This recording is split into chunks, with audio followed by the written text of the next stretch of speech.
morning, everyone. So this is week 15, and this week we will be testing in our Chapter 6 Logs chapter. We'll be finishing up the chapter today, reviewing tomorrow, and then testing on Thursday. So here we go. You should have this green paper. It says week 15. We're going to review with the properties of logs, and we're going to do some more solving, and you're going to see how these properties of logs are now going to tie in with the solving. You do need your calculator, so make sure you have that. And yeah, let's go ahead and get started. So the first part we're going to review is just solving. So what I want to do is walk through a couple of these problems with you, and then I would have you try the rest on your own. Then what we're going to do is, starting with question 7, is I will work through all of the condensing. So that's one of our properties of logs. So that'll be 4 problems. And then after that, we're going to do 4 problems together where we're going to solve logs where we have to use the properties of logs. So we're going to have to be condensing down. And then you will be finishing the last 4 on your own. So throughout this video, I'll have you get started, then pause the video so you can pick back up. All right, so let's get started. So in solving our first problem, what I could do here is recognize that between 16 and 4, this is an exponential problem, that I could get a same base, and that same base is 4. So what I'm going to do is rewrite 16 so it has a base of 4. So 4 to the second power is 16, and then I'm going to put the original exponent in parentheses, and then the other side I don't have to touch because it already has a base of 4. And now that those bases are the same, I can ignore those bases and bring the exponent down and make that be the problem I solve. So from here, I would just distribute that 2.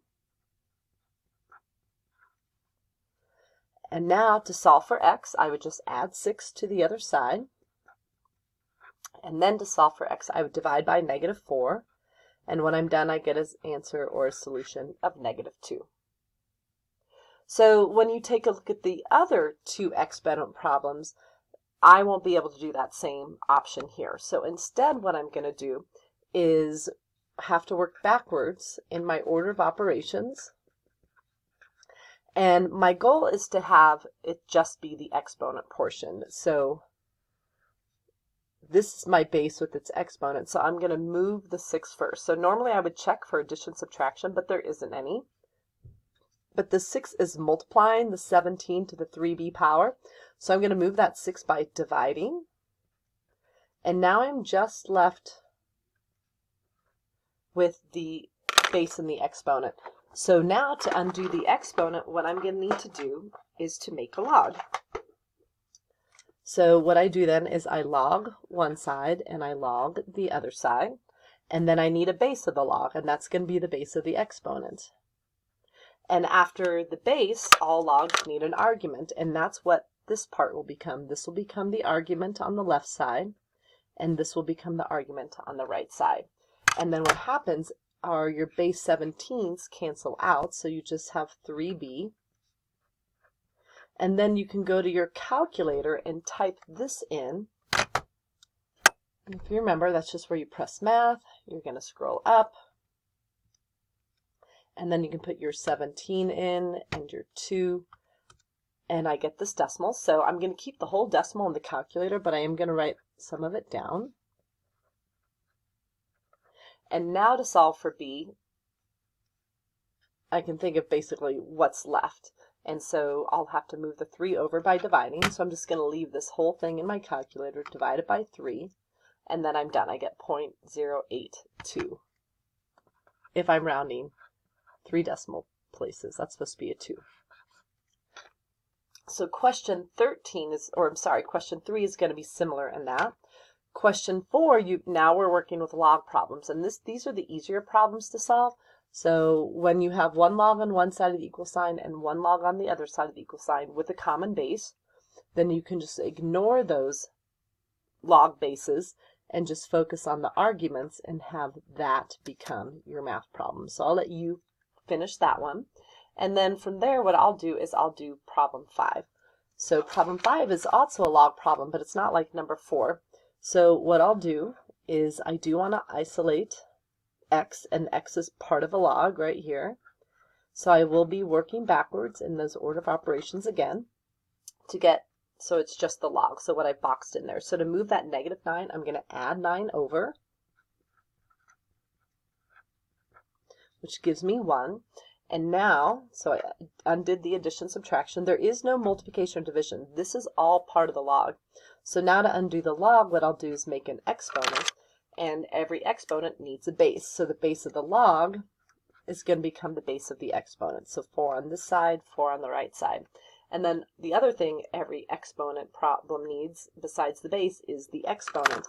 And this becomes the exponent, and this becomes the exponent. And so what happens are our base 4's cancel out over here, and we're just left with 8x. And from there, I can do 4 to the first power, which is just 4. And now to solve for x, I'll just divide 8 by 8, sorry. And I can have 4 eighths, 1/2, 0.5, whichever you want to write as your answer. So what I'll do is let you finish up 6. So at this point, you should pause the video if you haven't already and take care of this top section. So do 3, finish 4, and complete 6. All right. All right, so hopefully you paused the video. We're going to get started again, and just a quick check to see if you got those answers right. This should be the answer for 3 if I did it correctly, your answer for 4, and your answer for 6. Okay, let's go ahead and now review how we condense logs. So my goal on the next 4 problems, which we'll do all 4 of these together, is to not have 2 logs or 3 logs, I don't remember how many are in each problem, but to condense it down to 1 log. So I'll have to remember that if I see addition, that'll turn into multiplication. If I see subtraction, that turns into division. And anything that's multiplying to the log, like these 3's and 4's and 2's and 8's, will move back as an exponent. And that's what I'm going to do first, is I'm going to take this 2, move it back as an exponent, move this 8 back as an exponent, and then if I look at u squared plus v to the 8th, that'll become u squared times v to the 8th. That addition turns into multiplication. And then you can keep the multiplication sign. I'm going to drop it. And now just show that they're multiplying, and then I'm going to bring the log 9 back. And I'm going to go ahead and just put this in parentheses so that everyone realizes that that is all part of the argument. 9 is the base, u2v8 is the argument. So on 9, same thing, I'm going to move the 3 back as an exponent, the 4 back as an exponent, and then when I see 11/3 minus 6/4, that'll become 11/3 divided by 6 to the 4th. So I'll write it as a fraction. And if you have a calculator, I can't remember something like this is in the calculator or calculator portion. If you don't have a calculator, then just leave it like this, but don't forget to bring your log 7 back now. I'll put this in parentheses to show the whole argument. But if you have a calculator, you could do 11 to the 3rd power, which is this amount, and 6 to the 4th power, which is this amount, and then I could see if, that's a nice number, which I'm guessing it's not. So one thing you can do on your calculator is I'm going to go ahead and divide those. And it's given me a decimal, but I'm going to see if my calculator can turn it back and simplify the fraction for me. And I can do that by pressing this math button and then just choosing this option of number 1, and it says, do you want me to take your answer, make it a fraction? And if it can simplify it, it will. So I can't simplify this fraction. So you can have it like this, or you can have your log 7 with this. It doesn't really matter, whichever you prefer. And again, I just put that whole thing in the parentheses to show that it's all the argument. So again, we're practicing condensing, going from 2 or 3 logs down to 1 log. So on the next one, there's nothing to bring back here, nothing to bring back here. I'll bring the 6 back as an exponent. And then when I see 11 plus 2 plus 3 to the 6th, I'll turn it into 11 times 2 times 3 to the 6th. Now, again, if you don't have a calculator, you could do 11 times 2 for 22. and then just leave the 3 to the 6th as it is, and then bring back the log. Put my argument in parentheses. If you do have a calculator, then you could just do 11 times 2 times 3 to the 6th and get that number. So it's really whichever you prefer. And that was 16,038. So again, either answer doesn't matter, and I'll just put that in parentheses for the argument. So 10 is written a little differently. It's not my goal to have it written like this, but that's the software I have. I'm going to rewrite it because divided by 3 is like multiplying by 1/3. We've talked about that before. And now what I'll do is I'll take the 6 back as an exponent, the 1/3 back as an exponent, and then from there, when I see W6 plus u to the 1/3, I'll turn that into W6 times u to the 1/3. And you can leave it as 1/3. You might also realize that it's the same as a cubed root. It's really up to you. I'll put it as the cubed root, but W6 times the cubed root of u. And then that log that I was ignoring, that natural log, I'll just bring it back, put my argument in parentheses, and I've condensed it down. Okay? So understanding that is how we're going to solve the next couple problems, because our goal is to have these 4 problems look like, I'm getting there, gotta flip over, the log problems you did here. So it might look like 4, where you have one log with another log, or you end up having a log with a number on the other side. So in order to get the problems to look like that, we're going to have to condense the logs. So in my first problem, when I see the 2 logs on the left side, I want to get it to 1 log on the left side. So ignoring the logs, when I see x plus 6, that will become x times 6. And the way we would normally probably write it is put it as 6x. And then I'm going to bring the log back. I'm going to write its invisible base, which is 10. I'll go ahead and put the argument in parentheses to 1. Okay? So let's just walk through that one more time. Let's take a look at 12.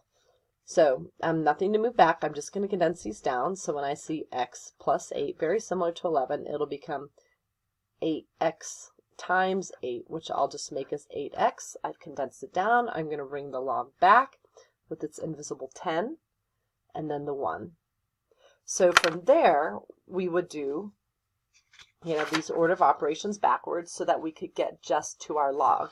The nice thing about this problem is it is just the log. So I don't have to move any addition, subtraction, multiplication, division. I can just go straight to undoing the log by making it an exponent.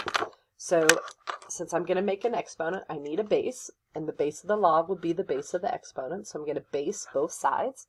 And then each part also needs an exponent, so that will become this. This will just drop down and become the exponent. And then your base 10s are going to cancel out, so you just have 6x on the left side and 10 to the first on the right side, which just happens to be 10. And now to solve for x, I can divide by 6. You can leave it like that. You can simplify the fraction. You can turn it into a decimal, whichever you prefer. So for this one, again, I want to get to just the log, which it is, so I don't have to move any addition, subtraction, multiplication, division. I just have to undo the log by making an exponent. So just like before, I need a base, and that will be the base of the log, so 10 on the left and 10 on the right. And then I'll need an exponent, and this will become the exponent on the left, and this will become the exponent on the right. And then on the left side, the base 10s will cancel out, so we just have 8x. On the right side, 10 to the first power is just 10. And now to solve for x, I'll just divide by 8. And again, you can leave it as 10/8. You can simplify the fractions. You can turn it into a decimal. That's, again, whatever you prefer. So if you notice, 13 and 14 look a little different because while this was a bunch of logs equaling a number, this is a bunch of logs equaling a log.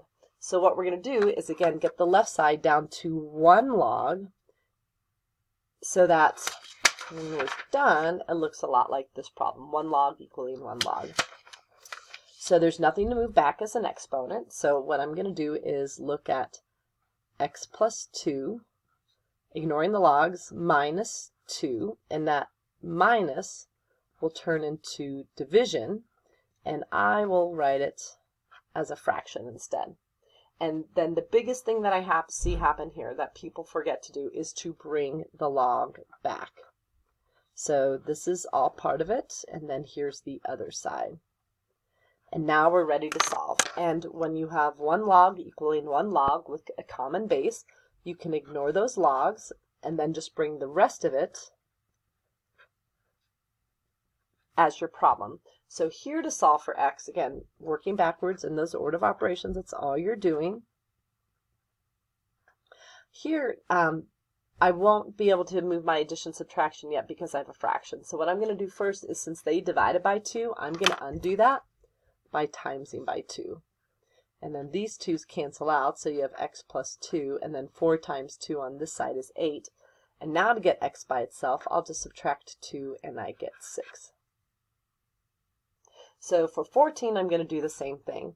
So on 14, I want it to be 1 log on the left side equaling the 1 log on the right side. So I'll ignore my logs, and when I see x minus 6 adding to 8, remember the parentheses protect the x minus 6, this adding turns into multiplying. And when you multiply, I'll just distribute that in real quick. And now that's all the way down, can't combine those. I'm going to bring my log back. I'm going to wrap this in parentheses so that everyone realizes that that is the whole argument. And now when I have one log equaling another log with a common base, I can ignore those logs. Alright, sorry, someone is at the door. So anyway, I've crossed off my logs. And now to get x alone, first I'm going to add the 48 over. And my brain is tired, so I am going to do that on my calculator. And now to solve for x, I'm going to divide by 8. And again, you can leave it as a fraction. You can turn it into a decimal. It's really up to you. So what I'd like for you to do now is to try the next 4 problems. So kind of matching these up with what we just did. If I circle 11 and 12, problems that are going to be like 11 and 12 will be 16, 17, and 18. And then if I were to box 13 and 14, then 15 is just like those. So what I'm going to do is have you pause the video, take a moment, try them, and then come back and check your answers. Alright, so now that you're done, hopefully you got these answers. All nice answers. Just a quick thing on number 18. In the end, to solve for x, you did have to do a square root. And at that point, you were square rooting 144, and that would have given you 12. But we also have to realize that it could have been a negative 12 as well. So these are the 4 answers. Hopefully that went pretty well. And now you're going to try some practice in your packet. So where I am right now is I'm on page 85 in the white packet, and I'm going to give you guys a couple problems to do. The problems in the packet I think are a little tougher than what I would like them to be, so I'm going to change some of the problems real quick. So starting with number 1, what I would like for you to do on problem 1 is in the second set of parentheses, I would like for you just to make it 6 and scribble that out. Okay?